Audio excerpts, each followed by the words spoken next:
Terima kasih Bapak Ibu sekalian. Sudah bergabung. Saya awali dengan membaca basmalah Bismillahirrahmanirrahim dan mengucapkan Assalamualaikum warahmatullahi wabarakatuh. Waalaikumsalam warahmatullahi wabarakatuh. Selamat ini apa ya, pagi menjelang siang juga menjelang sore. Terima kasih atas waktu dan kesempatannya. Pada saat ini saya bagian presentasi. Sebetulnya saya belum mengetahui teknik presentasi yang bagus. Yang jelas saya biasa presentasi tidak menggunakan PowerPoint gitu ya. Karena kalau PowerPoint itu menurut saya tidak ada power dan nggak punya poin.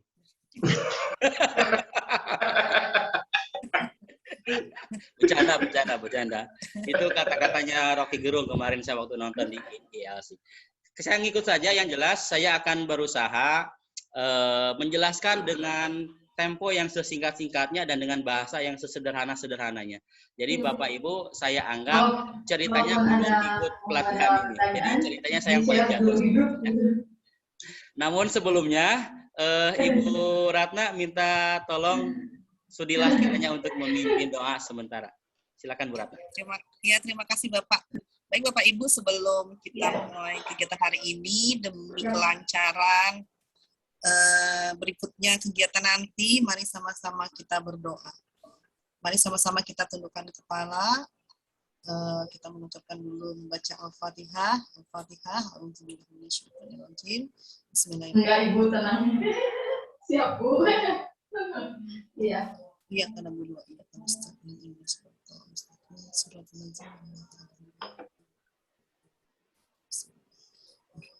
Ya, Bu.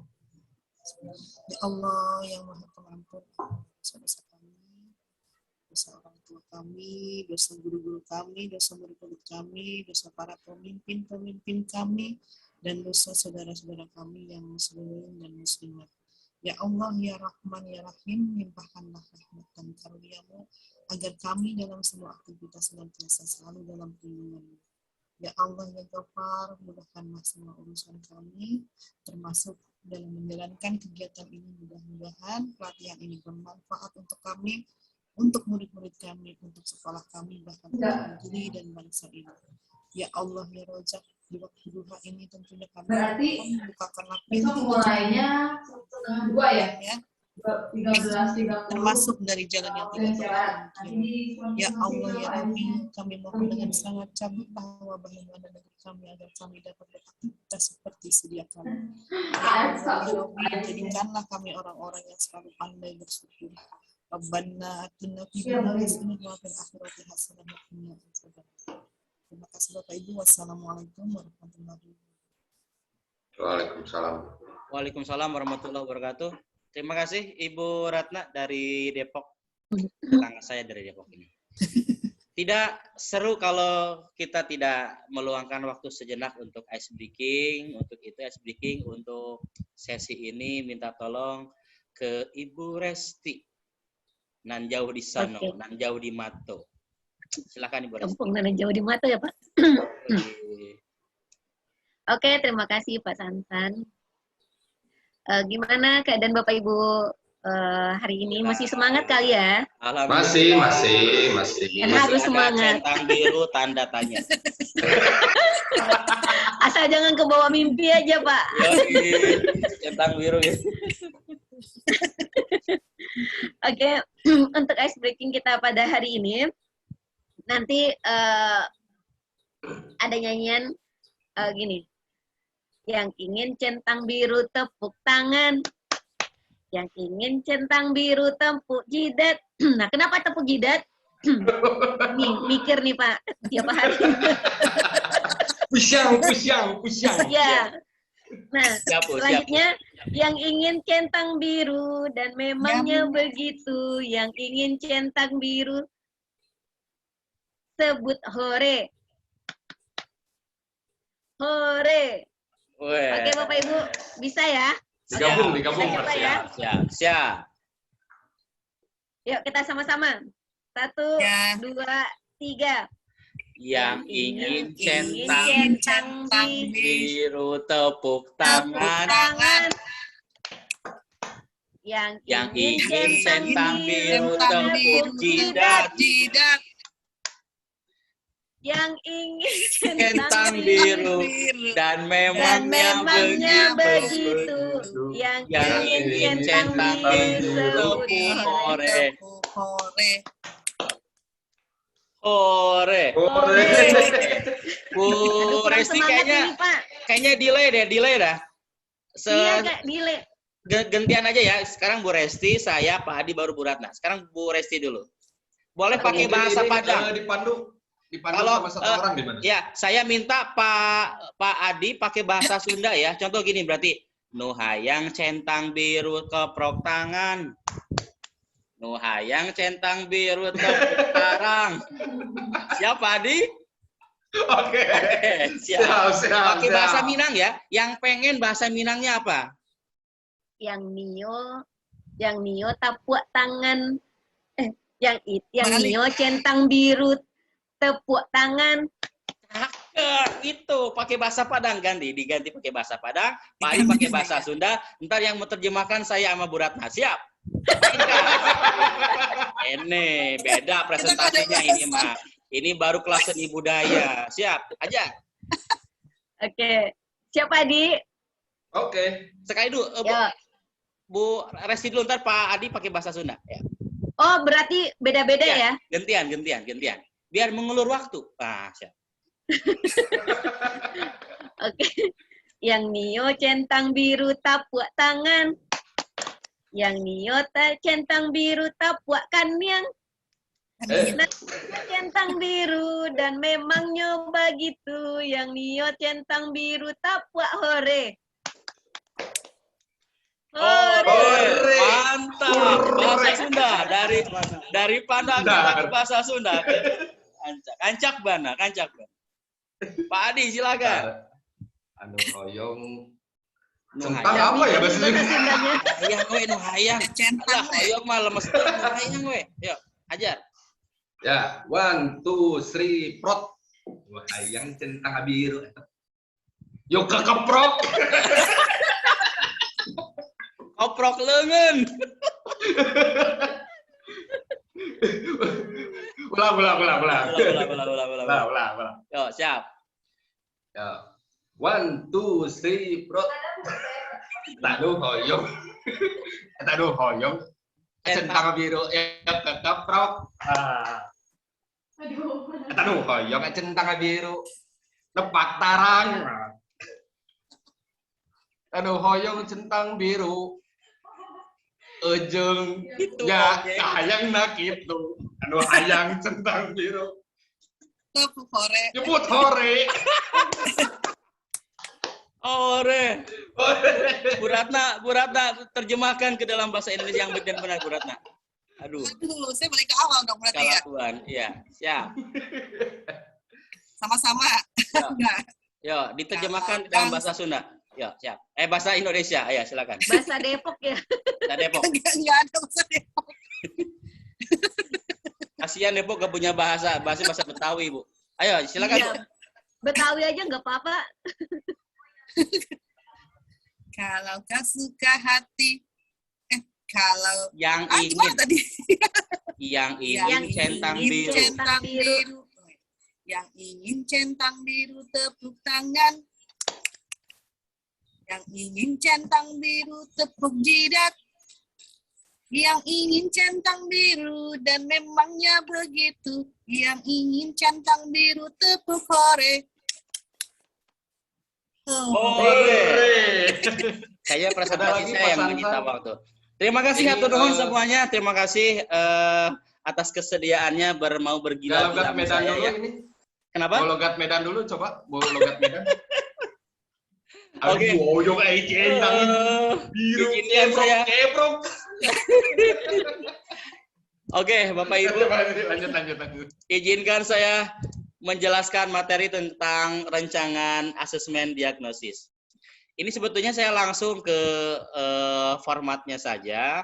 Jadi untuk secara pengertian, kemudian prinsip, kemudian hal-hal yang berkaitan dengan asesmen diagnostik, saya rasa sudah disampaikan di materi-materi sebelumnya.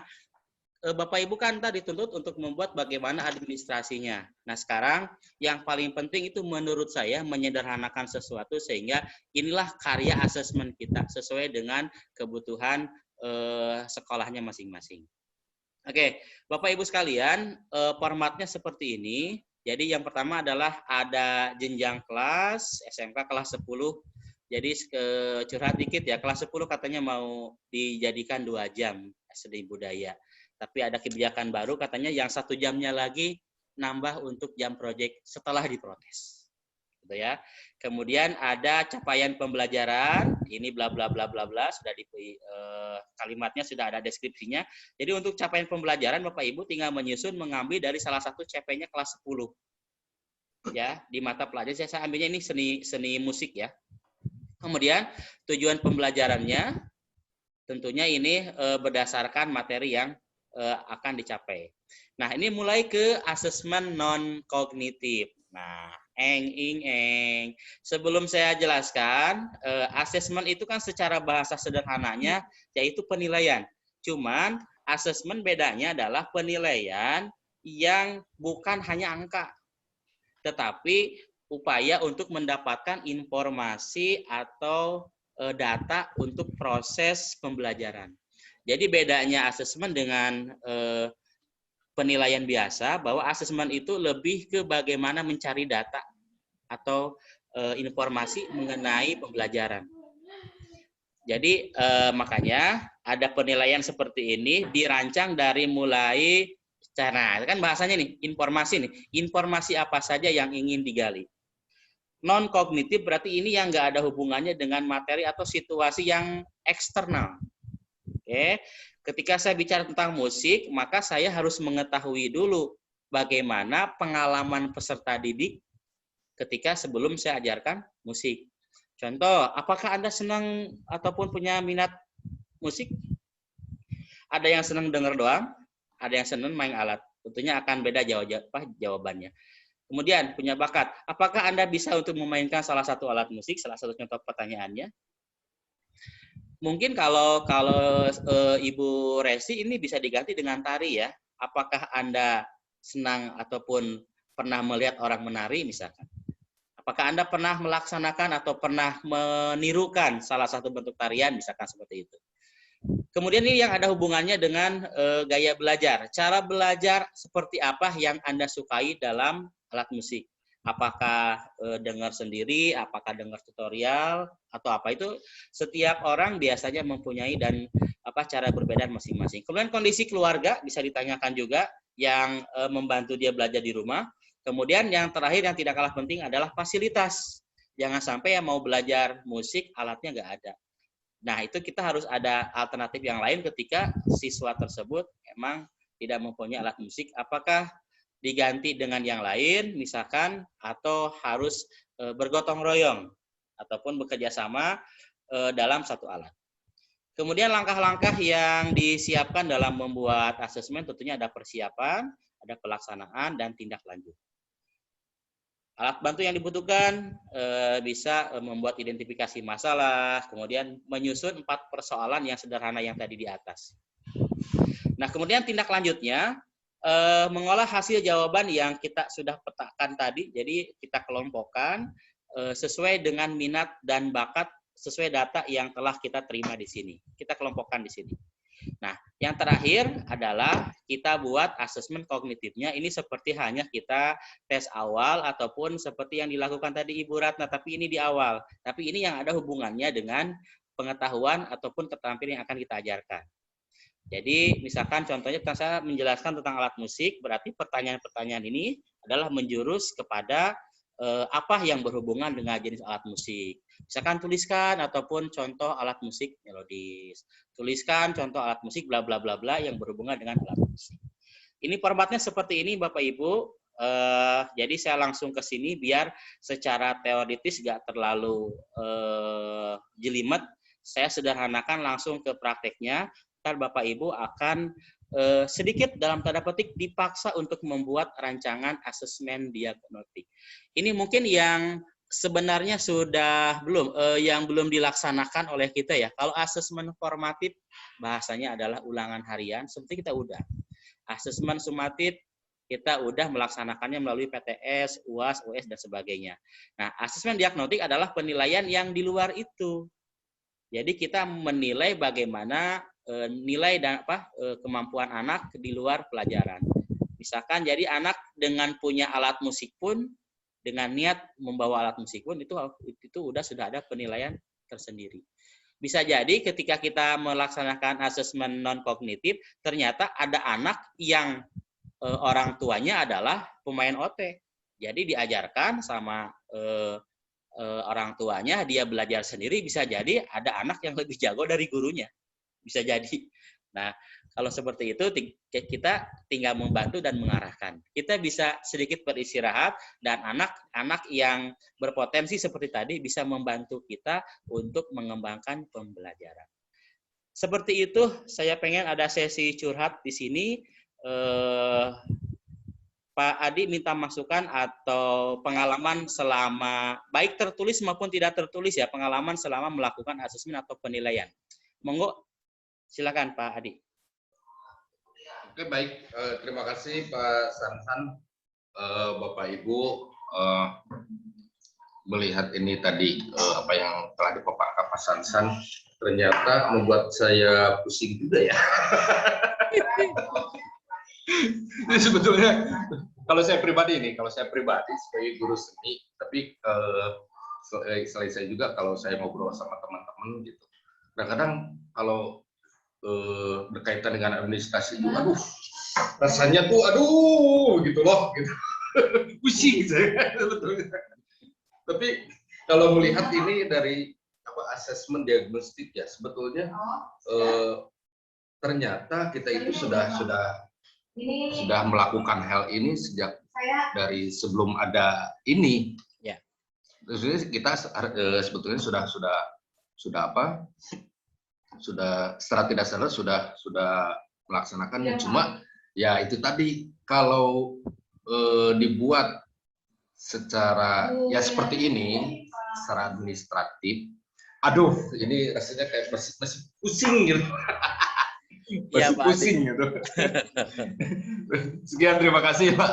Oke, terima kasih Pak Adi. Ya begitulah, itu adalah bagian dari kerjaan kita. Salah satu administrasi yang harus kita buat. Tapi sebetulnya kita bikin simple. Dengan sengaja sudah menampilkan format seperti ini. Jadi ntar tinggal memasukkan jenjang kelasnya saja yang di sini. Kemudian tinggal mengcopy paste capaian pembelajaran dan tujuan pembelajaran. Nah, ini tinggal disusun pertanyaan yang ada hubungannya dengan materi kita di luar faktor eksternal selain daripada kognitif. Jadi ini faktor eksternalnya nih. Misalkan mau mengajarkan seni rupa. Nah, barangkali kita menemukan ternyata emang anak tersebut jago melukis misalkan. Atau barangkali gak pernah menggambar sekalipun seumur hidupnya begitu ya, bisa jadi. Nah, kesulitannya adalah bagaimana memetakannya. Berarti kita menghadapi berbagai macam mulut anak didik yang berbeda-beda. Itu yang ya semakin banyak bervariatif ya berarti semakin banyak yang dipetakan. Seperti itu. Ada masukan? Kita punya waktu 2 menit lagi dari Bu Ratna atau Bu Resi. Ya, Pak Sansan. Iya, Bu Resi. Berarti untuk asesmen diagnosa ini, kita melakukan asesmen ini untuk mengetahui bagaimana keadaan peserta didik yang akan kita ajarkan. Betul. Apakah misalkan seperti yang Pak Sansan bilang tadi, kita akan mengajarkan musik. Ternyata di dalam satu kelas itu yang mempunyai alat musik cuma 2. Tuh kan berarti kan Selebihnya dia nggak, iya. Tuh. Berarti kan akan ada kendala yang akan kita hadapi. Atau bisa jadi semua di kelas itu mempunyai alat musik cuma 1 atau 2 orang yang nggak punya alat musik. Berarti strategi akan mempengaruhi strategi yang akan kita laksanakan nantinya. Betul. Itulah kalau kata kalau kata tadi pembimbing kita, justru di sanalah tugas kita untuk mengetahui fungsi asesmen diantaranya seperti itu. Jadi memetakan, mencari informasi, oh ternyata kita capek-capek mau ngajarin alat musik, ternyata alatnya pun nggak ada. Jangan sampai kalau kata teman saya guru olahraga, mau belajar berenang, kolamnya nggak ada. Mau belajar basket, ringnya nggak ada, kan nggak mungkin. Nah, berarti kita butuh strategi lain. Berarti kalau menurut saya, kalau misalkan ternyata keadaan di lapangan tidak menyesuaikan, misalkan hanya 20% yang punya alat musik, ya kalau saya mendingan ganti topik. Artinya mendingan ganti materi saja. Jadi ya gimana, Bu? Tapi gimana ya kalau ini kan kita belajar membahas untuk seni budaya. Bagaimana dengan misalkan di matematika? Mungkin ada lebih dari separuh atau mungkin yang seperti yang saya katakan tadi hanya 2 yang menyukai pelajaran matematika perkalian. Nah, apakah gurunya itu memang tidak akan mengajar perkalian atau menggunakan strategi lain agar siswanya bisa menyukai perkalian? Kalau yang kita tadi kan itu kayaknya akan sedikit capek untuk guru matematika, makanya saya sangat bersyukur bukan matematika tetapi SBK.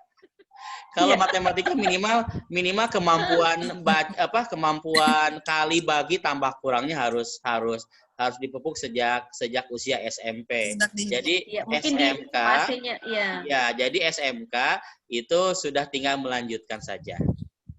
Ya, Bapak Ibu terima kasih, ini mudah-mudahan bisa dipahami. Saya rasa kalau belum paham ikutin dan nikmatin saja. Ini bisa karena terbiasa seperti itu. Kalau saya lihat simulasikan kepada asumsikan dengan menyupir mobil Pak Adi. Jadi meskipun kita terbiasa, misal Pak Adi mobilnya misalkan, mohon maaf saya harus bilang misalkan mobilnya Avanza atau Xenia misal ya. Kita terbiasa kita terbiasa bawa itu. Kemudian saya tiba-tiba mengajak Pak Adi ataupun suruh bawa mobil Fortuner. Secara tombol-tombol sama, gasnya sama, remnya sama, tetapi ada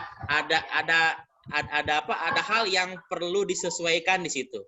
Jadi sambil berjalan 5-10 meter kita akan mengenal tingginya gas segini, tingginya kopling segini, seiring dengan berjalannya waktu. Kita akan beradaptasi, Pak ya. Akan kita, sambil kita nikmatin perjalanannya, insya Allah akan ketemu. Kalau sudah ada formatnya seperti ini, sebetulnya rumusnya ATM. Amati, tiru, kasih. Terima kasih, semoga bermanfaat. Saya tutup dengan baca hamdalah bersama-sama. Alhamdulillahirrahmanirrahim. Terima kasih semuanya. Assalamualaikum warahmatullahi wabarakatuh. Waalaikumsalam warahmatullahi wabarakatuh.